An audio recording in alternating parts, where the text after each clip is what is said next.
diamond industry skills to drive the nation's economic growth. In alignment with this vision, Debeers Global Site Holder Sales Learning Academy has launched a series of training programs focused on diamond handling. To discuss how this initiative aims to provide Botswana's workforce with critical expertise in the diamond industry, ensuring that local talent is well positioned to play a key role in the global diamond market while fostering a skilled workforce for the future, I'm joined by Mr. Kamohelo Letshelea, diamond instructor at the Academy. Good evening and welcome to Botswana Television. Tate Letshelea. Good evening, Benson. You're talking about diamond handling. Is there a way you have to handle a diamond? There is a way that you handle diamonds because you would know they are a precious thing. So whenever we work with diamonds, there's a certain way that you have to handle diamonds when you're working with them, because you want to avoid things like breaking, things like accidents or diamonds disappearing. Okay, so it's a meticulous process. Absolutely. Okay, now Let's talk about the DBS Learning Academy. How do you support skills development in the diamond area? First, maybe let me start talking about what the DBS Academy does. So the DBS Academy is a department of DBS Global Site Holder Sales. So you would know that DBS Global Site Holder Sales focuses on selling rough diamonds. So within our team, we have the Diamond Academy, which focuses on training both employees, and recently now we have started training the public as well, right? So to your question, the Diamond Academy really is looking at, sowing the seed of diamond skills to Botswana specifically. Of course, our courses are not mainly for Botswana. We do open them to non-Botswana as well. So the Diamond Academy does provide training, mainly theory and practical. But because we are working with diamonds, we need practice to really appreciate the art of sorting diamonds. And you're the instructor there? I am the instructor. How long has this academy been in existence? So the Diamond Academy has been in Botswana since 2013. When the DBS Global Site Holder Sales moved over to Botswana. So when that move happened, the academy was established in Botswana as well. And how many have you trained since the year 2013 to date? So as I said, we train both employees and non-employees. Okay. So when I talk about external audience or learners, we've trained over 300. Those are the people that come in and want to learn about diamonds.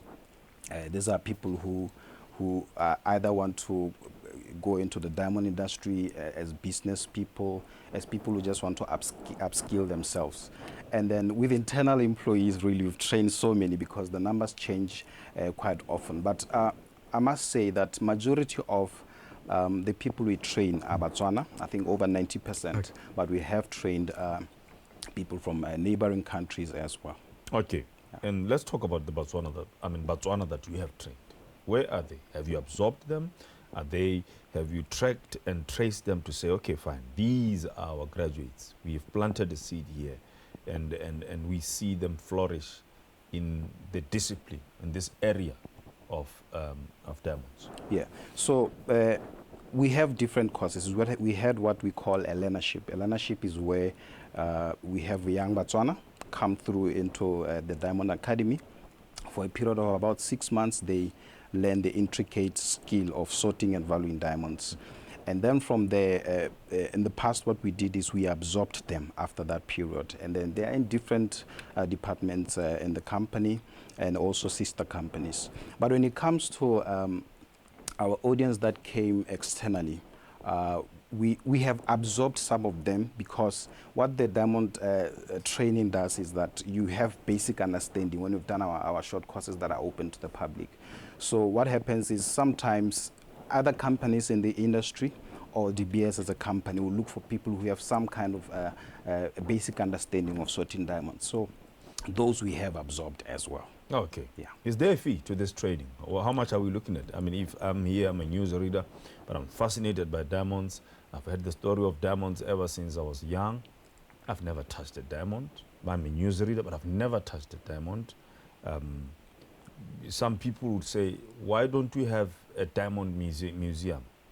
in the heart of the city where people can walk in. We can attract tourists instead of having them highly secured only when maybe there's a tour. You see these VIPs or ministers or presidents coming into your facilities. Now you start seeing, oh, that's what a diamond looks like. How do we now take the story of diamonds to the people?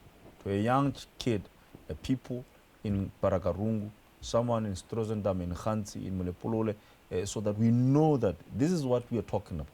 We are saying it's a resource that has made the country what it is. How do we take diamonds to the people and ensure that they own it? They become part of this DNA, and when they speak about the positives that emanated or still emanate from the diamond industry, they know what they're talking about. So you and me would know that diamond skills has been disproportionately concentrated in people that are in the industry. Yeah. And you would also know that there's been changes. So what the Academy and the company as a whole has done is, in the past few years, we have really gone out to the people. You will know that there was a time there was no presentation of diamonds, for example, at the Botswana Consumer Fair. We have started doing that. And I think also the courses that we do are really aimed at, teaching Botswana what this art is all about, what this stone is all about, because when they come in, they actually work or learn with actual stones.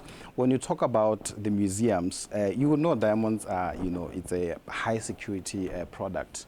Of course, a lot of logistics will have to go behind the scenes to really present diamonds anyway.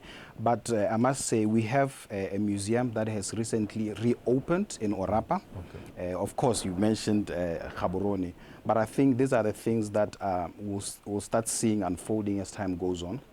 I'm not promising, but you will know that the government and DBS has recently signed the agreement. So I think a lot of things are going to come out of that. We don't know the details yet, okay, but I think a lot of things will come out of that. And these conversations like this, what we're having now, will open up those conversations. Okay, and the issue of fee, like you train people, they come in to learn. Is there a fee to it? Are there timelines to say this is the first semester, this is the second semester, or this module that will be running for a month starts within this period to this particular period, and who is eligible as well? So there's two parts. We have learnership, as I said, and then we have courses that we provide to the public. So the courses that we provide to the public, there's a fee to them. We have two of them that are hot training courses. So we have the one that focuses on rough diamond sorting. So you'd understand diamonds before they are sitting on your jewelry. So that is the course that most people want to learn. We've seen a lot of appetite on that course. Mm-hmm. That course is currently 10,000 pula. And then we have a course that focuses... And how long does it take? It's a what we do is blended learning, right? So blended learning is where we have online material that you learn by yourself at your own time. So usually it takes about a month to learn online. There's assessments on there. If you are learning online, when do you get the time to touch the stone? So what happens and is sort it and the practicals? Because there's a lot of things you need to understand before coming through to do the practical. So when you learn online, you understand certain things before you come and look at the actual stones. So after a month for this rough diamond sorting course, after a month, you finish your assessments, you come through to the Diamond Academy for 2 weeks, and then you start working on goods. So whatever you've learned in theory, you start now applying it in practical. So it's the same. Then, as I said, we have a polished grading course, which really is not... From learnership? No, I'll talk about the learnership last. So this one is also open to the public. So it focuses on grading polished diamonds. Grading polished diamonds, these are stones that have already been polished. So you need to look at the specific 4 C's to be able to say... How do you mean polished diamonds? Because when I polish a shoe, I'll get my kiwi nugget and polish and brush it, and then later on make sure it shines. When you say you polish the diamonds, is there chemicals that you use to polish? How do you do that? So rough diamonds come from the ground as stones. they are rough in that we'd have seen maybe on the internet or on television. So there's a process that takes place to turn them from a rough stone to a polished stone. So when you talk about a polished stone, it's a stone that you see in the jewelry shops, a stone that is sitting on your ring, that is sitting on your necklace. So the process that takes place is a diamond is cut. For example, you can have a diamond of a 1 carat that came from underground. By the time you cut it into different shapes, and then from there it is polished to make it shine. I'm just simplifying it so that you get the idea. Yes. So it's polished. So it takes days. So there's professionals who actually polish diamonds. You hear they're called diamond polishers. A lot of them you've seen been absorbed by some of our clients. So after that, they will start selling those polished diamonds as a stone that you and me know from the shop. Any person understands from the shop. But before that, you have to give a stone a certain, when I talk about the 4 C's, so we're talking about a carat, which is the weight. We're talking about the shape, which is cut. We're talking about the carat, which is the weight of a stone. So the carat? Yes. Is the weight of the stone. The carat is the weight of the stone, and it's different from a gold carat, which starts with which is K-A-T, K-A. It starts with a K. So for gold it means purity, but for diamonds we're talking about the weight. So you look at all of those 4 C's to give a rough stone a particular value. Then from there, the person who's polishing is informed by what you saw when the stone is rough, before you can turn it into polished. A stone that is rough loses weight as you polish it, because you cut it, as I said, you polish it on a wheel. That's the process. So then from there it comes out smaller, but with informed information before it got into to that point. Okay. I know you're not talking about really cutting, polishing, and getting into those nitty-gritties. Yes. But when you cut a diamond, it comes rough as it is. You cut it. There are chips, there are remnants there, residuals. Yes. What becomes of those? What happens? So, as I said, it will depend on the size of a stone. So, if you have a 10-carat stone, let me give an example of the biggest diamond ever found. It was called the Cullinan. It was 3,106 carats. So it is the size of my fist. Okay. Or I like to say my wife's fist. I think my stone is, my hand you is do a have bit a wife? Yes. Okay. I didn't see the diamond ring, so that is why I'm checking. I'm waiting for her to present one to me. Okay. So a diamond as big as the Cullinan diamond, which is the biggest stone, would be, as I said, it was 3,000 carats, about 3,000 carats. So it will be cut into smaller pieces. Okay. As a big stone, it can end up with much bigger stones. For example, we have maybe 100-carat stone from that 3,000, many pieces from that. So the small pieces, really some of them disappear on the wheel that polishes them, because diamond polishes diamond. So as it polishes against each other, that becomes dust. It's diamond on diamond? Yes, it's diamond on diamond, because only diamond can polish diamond. Okay, lovely stuff, interesting stuff. Now tell us, how these training programs are going to enhance Botswana's workforce in the diamond sector? I think that is very key, and we want to know. You train them. Is it enhancing the Botswana workforce in the diamond sector? Are we seeing those that have been trained making any inroads, or it's training for leisure, for pleasure, and then does it bring forth any meaningful results? So people come for training for different reasons. As I said at the beginning, some people come in so that they can start trading. And you will know that not a lot of us can afford diamonds. So some of them is just a first step to get into that. But majority of the people really do it to go and get a better or an added advantage when they want to get into the industry. So we have, as I said, people who've been absorbed by the industry, different companies, even outside of DBS. So what we've done as well is that we have engaged different sectors. We've recently had the media come through the MISA. We were just taking them through a one-day appreciation of what really diamond sorting is. We've had the police before. So that I think as Botswana, this is very personal to me, as Botswana, we need to understand our product, because I think each and every Botswana is really a shareholder. This is our business as Botswana. So is it really our business? It is our business. You have Botswana in the diamond, not those who are cutting and polishing, but really the serious value chain where you see you're mining it. We know who is mining. Obviously, Botswana is mining and a few others. But then the value chain where it's really, really meaningful in the case we have produced millionaires. We have produced employers who employ in large numbers. Something that you can talk about and say, I'm a product of this stone and I've impacted lives out of this business. The value chain around diamonds, if you can paint it for us. Yes, so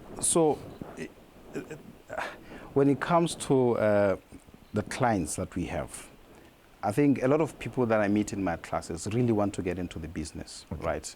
And DBS business, over and above other engagements that we're getting into, where we upgrade communities that we mine from or we produce from, our business really has most of the time been supported from people outside of Africa. Okay, so these are families or clients that have really been in this business for a long time. These are dynasties. So, yes. So okay. these are people who really know the craft, have been in the craft. But what we have done now is we have started getting into this industry as Botswana. You can see me, I'm standing here.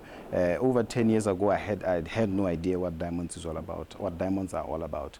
But the interest is coming in, and we see people now getting higher positions in the business. People, you would have seen the diamond, the Botswana company, ODC, has also started selling to their own clients, which is, we will get there. It's not going to be, this business has been there. The DBS as a company is over 130 years old. Okay. So we as because Botswana, some people say it's a seriously closed business. You're inside, you're outside, it's hard for you to come in. And well, the question is, yes, besides the training, how do you get Botswana to really come in large numbers and be key players in the industry? You talk about other industries in this country. You talk about retail. Botswana are not in retail. We see foreign nationals coming in, making inroads with the hardware, whether it's food, whether it's anything. Are we bystanders? Are we spectators in our own country? I don't think we are, Benson. I think we, as I said, small steps. It's not going to get Botswana to become, affluent from this industry immediately.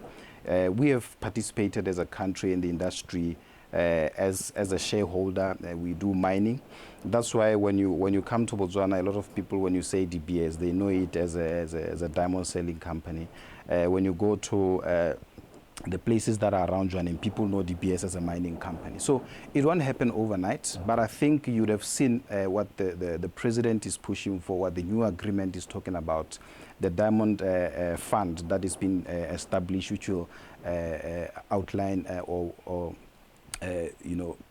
develop businesses, is going to get more Botswana coming into the industry. Okay. As I said, it won't happen Lovely overnight. Stuff. I love the optimism around that. I think it's quite believable now. How will the diamond knowledge and skills training lead to long-term career advancement for the workforce that you are earmarking? So, as I said, the diamond industry in Botswana is new and old, right? So, and the programs that we've mentioned already, they are starting to get Botswana getting into the field. So there's what we call future skills, and future skills are moving into technology. So we as DBS have really invested in technology, new technology, which is future focused.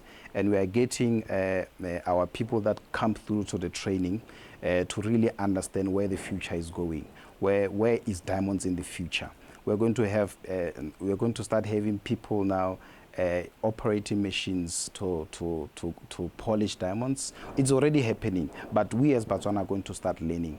And DBS is an integral part of making sure that the beneficiation of understanding where the business is going is widespread. Mpoin Mutsudi wants to start a program with you. Where do they start? Where do they find you? Is this something that you can enroll on any time of the year? What's really happening in closing? Our courses registration is open throughout the year. So Mpo and Muchudi can apply on our email, which is dbgssacademy@dbsgroup.com. I'll repeat it. DBGSS, which stands for DBS Global Sightholder Sales Academy@dbsgroup.com. So they can send through an email to that. There's an advert that we're going to roll out on our social media platform as well, which will give more information. What's to your that. social media platform? So it's DBS Group Botswana. Okay. So that, you are there on Facebook? Yes, we are there. DBS Group Botswana? Yes. That's where you'll run the advert? Yes, we'll run the advert on there, and then, you know, more people will stand. We do run as well on newspapers to get to much further places for people to apply. Your name, Kamohelo Letshelea, says that there's a Soto, it's a Soto inheritance, yes. Yeah. Musoto re monokutswai ha ubutsu ho ya katakatso ya tshwe. Have you say baby steps, a journey of 1,000 miles will begin with this particular